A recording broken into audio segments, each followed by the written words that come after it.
Be careful how you respond if someone gives you this psychological test. Men and women interpret this differently, and the way you interpret it reveals a lot about your personality and the problems you're likely to face in life. Imagine someone fills a jar with fresh cheese to attract you. At first, you're cautious, but after a while, you start tasting and enjoying the food. The cheese is so good and plentiful that you think, finally, I can relax. I don't need to search anymore. I can stay here, eat here, and finally enjoy and live my life.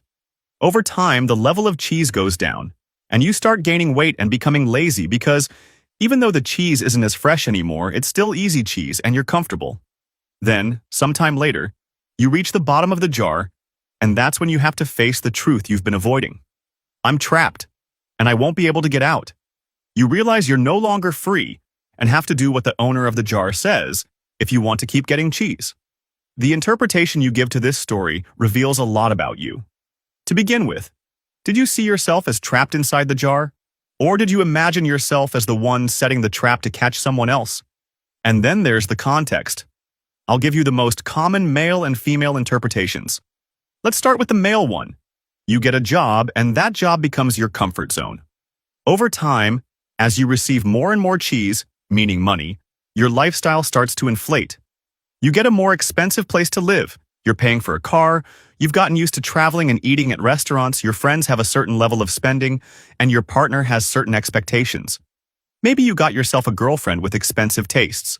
The more cheese you receive, the more your lifestyle inflates, and there comes a point where, even though you're earning a great salary, you're a prisoner to your job because you need it to cover all the commitments you've made.